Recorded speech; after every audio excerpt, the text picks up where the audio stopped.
اعوذ باللہ من الشیطان الرجیم بسم اللہ الرحمن الرحیم welcome to YouTube my channel please like and subscribe. غسل کے فرائض: نمبر 1 غرارہ کرنا، روزے کی حالت میں صرف کلی کرنا۔ نمبر 2 ناک کی نرم ہڈی تک پانی پہنچانا۔ نمبر 3 تمام بدن پر پانی اس طرح بہانا کہ بال برابر بھی جگہ سوکھی نہ رہے۔ غسل کے فرائض 3 ہیں اور غسل کی 5 سنتیں۔ نمبر 1 دونوں ہاتھ گھٹنوں تک دھونا۔ نمبر 2 استنجا کرنا اور جس جگہ بدن پر گندگی لگی ہو اسے دھونا۔ نمبر 3 ناپاکی دور کرنے کی نیت کرنا۔ نمبر 4 پہلے وضو کرنا۔ نمبر 5 تمام بدن پر 3 بار پانی بہانا۔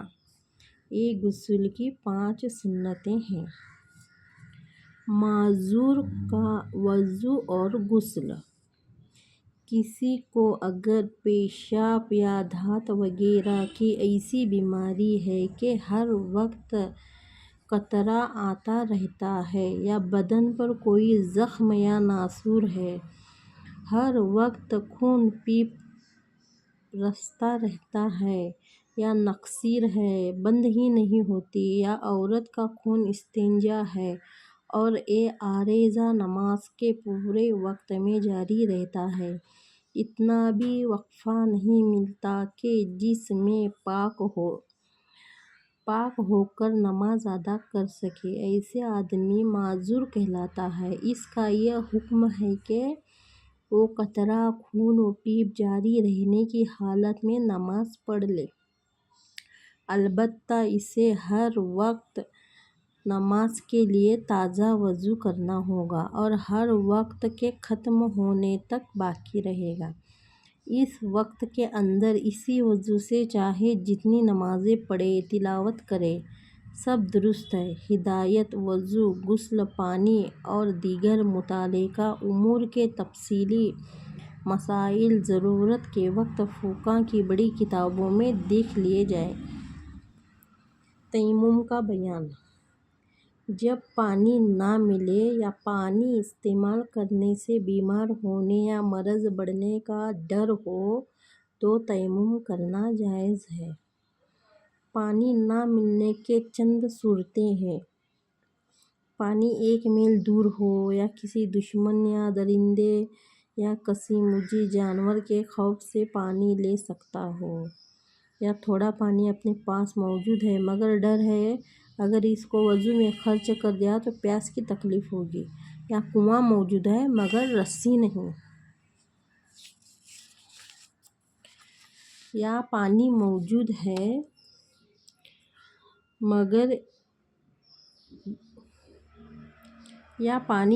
ہے مگر ایک شخص اٹھ کر لے نہیں سکتا اور دوسرا آدمی موجود نہیں، ان سب صورتوں میں تیمم کرنا جائز ہے۔ ایسے ہی جب اپنے تجربے سے گمان غالب ہو جائے یا کسی تجربہ کار حکیم و ڈاکٹر کے کہنے سے معلوم ہو کہ پانی استعمال کرنے سے بیمار ہو جائے گا یا مرض بڑھ جائے گا تو تیمم کرنا درست ہے، محض اپنے آل یا تکلیف کے وہم سے تیمم کرنا درست نہیں۔ تیمم کسے کہتے ہیں؟ تیمم کہتے ہیں پاک مٹی یا کسی ایسی چیز سے جو مٹی کے حکم میں ہو، بدن کو حدث اصغر، حدث اکبر یعنی نجاست حکمیہ سے پاک کرنے کا نام تیمم ہے۔ تیمم کے 3 فرض ہیں: نیت کرنا، 2 ایک مرتبہ پاک مٹی پر ہاتھ مار کر پورے چہرے پر ہاتھ پھیرنا، 3 دوسری مرتبہ پھر ہاتھ مار کر دونوں ہاتھوں کو کہنیوں تک پھیرنا۔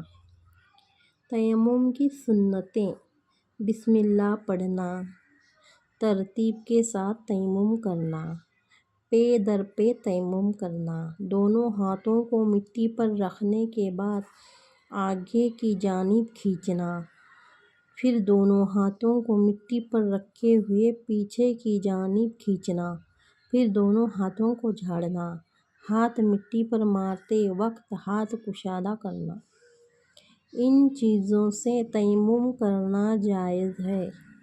پاک مٹی اور ریت اور پتھر، چونا اور مٹی کے کچے یا پکے برتن جن پر روغن نہ ہو اور بغیر دھلے ہوں، اور مٹی کی کچی یا پکی اینٹ یا مٹی یا اینٹ یا پتھر، چونے کی دیوار اور گیروں اور ملتانی، ان سب چیزوں پر تیمم کرنا جائز ہے۔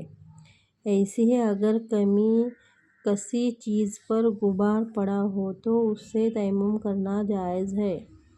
ان چیزوں سے تیمم کرنا جائز نہیں۔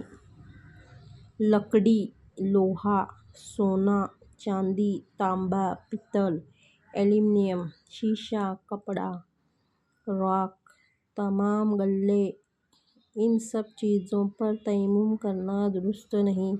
ایسے ہی ہر وہ چیز جو آگ میں ڈالنے سے جل جائے یا پگھل جائے، اس پر تیمم درست نہیں۔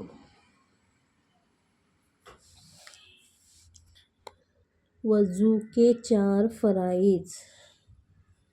پیشانی کے بالوں سے لے کر ٹوڈی کے نیچے تک اور ایک کان کی لو سے دوسرے کان کی لو تک پورا چہرہ دھونا، پھر دونوں ہاتھوں کو کوہنی سمیت دھونا، چوتھائی سر کا مسح کرنا، دونوں پیر ٹخنوں سمیت دھونا۔ وضو کی 13 سنتیں۔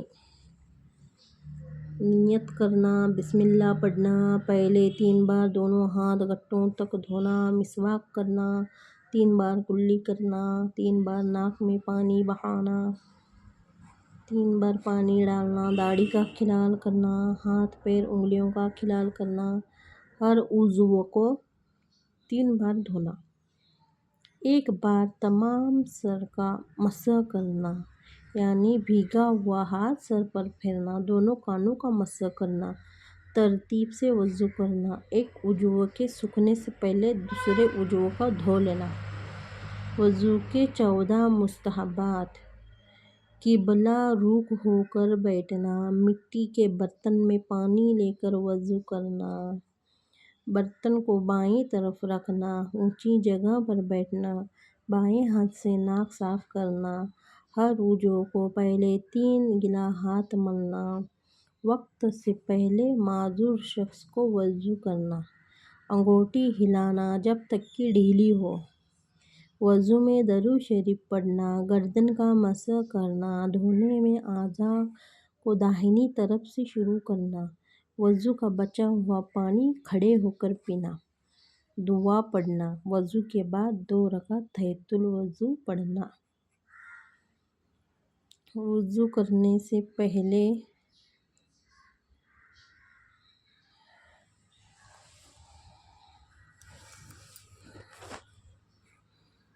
وضو کو توڑنے والی 8 چیزیں۔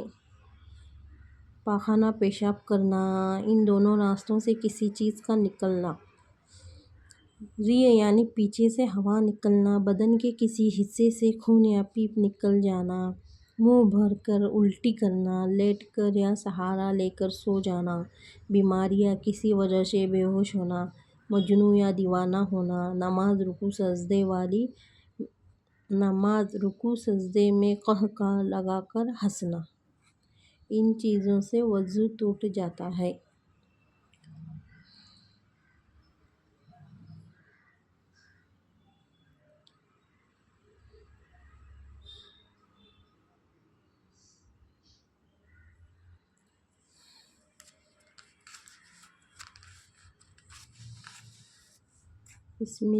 وضو کرتے وقت بسم اللہ علی دین اسلام دعا پڑھنا اور اپنا چہرہ دھوتے وقت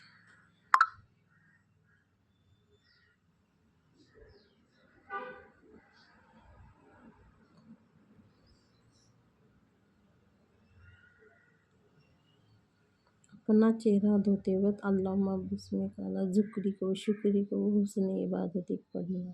وضو کے بعد اشہد ان لا الہ الا اللہ اشہد ان محمد عبدہ و رسولہ پڑھنا۔